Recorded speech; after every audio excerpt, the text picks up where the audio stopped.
What do you think of when you hear the term ceramics? Is it a mug, your family's china cabinet, or something more practical, like roofing tiles or your car's brakes?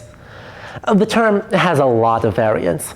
At its most general, ceramics refers to any clay that has been cooked until it solidifies. There's a lot of different types of clay though, and so it makes sense to create a few different subcategories. For us, here at the Museum of Danish America, we care mostly about 3 different types: porcelain, stoneware, and faience. Porcelain is clay mixed with kaolinite, or aluminum silicate, that is cooked at an astounding 2,000 degrees Fahrenheit. This turns it bright white, extremely hard, and completely waterproof, which makes it great for, say, drinking coffee out of.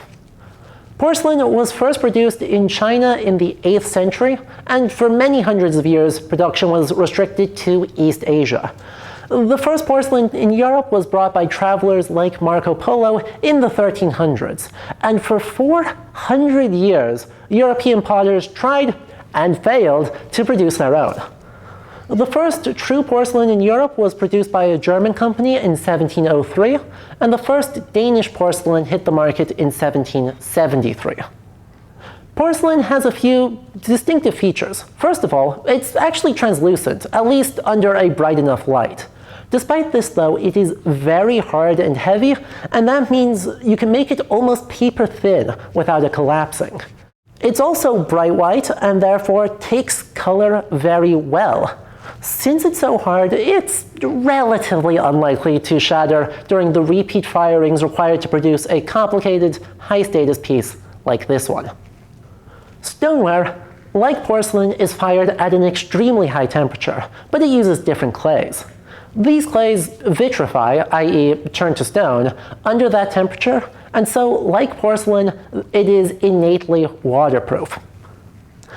Unlike porcelain, it's kind of hard to paint though. Stoneware can often be quite dark, and so paints on it can turn out kind of muddy or washed out.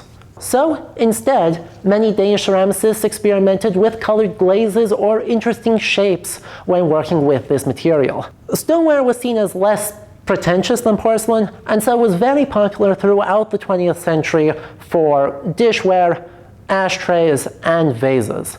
The first Danish studios were founded in the late 1800s, and by about 1930, the material was synonymous with the Danish modern movement.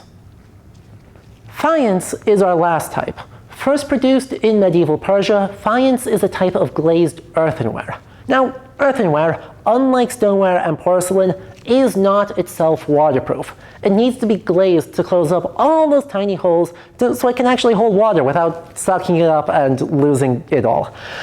It's this glaze that makes faience so popular. You see, traditionally, faience is glazed in a tin compound, which when fired turns bright white, like porcelain.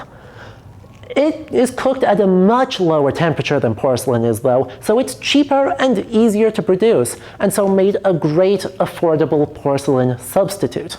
Faience was the first industrial ceramic produced in Denmark. The first faience factory was established in the 1720s, generations before Danish porcelain hit the markets. While faience can look a lot like porcelain, there's a couple of ways to tell it apart. First of all, it's not translucent. If you hold it up to a light, it's going to block everything. There won't be anything that comes through. Additionally, because all the painting occurs above that tin glaze, the decoration can often look a little bit flat compared to true porcelain. All 3 of these materials are extremely important for the history of decorative arts in Denmark going back 300 years. While many different decorative styles have come and gone, what has endured throughout is the appetite for design that is both useful and beautiful.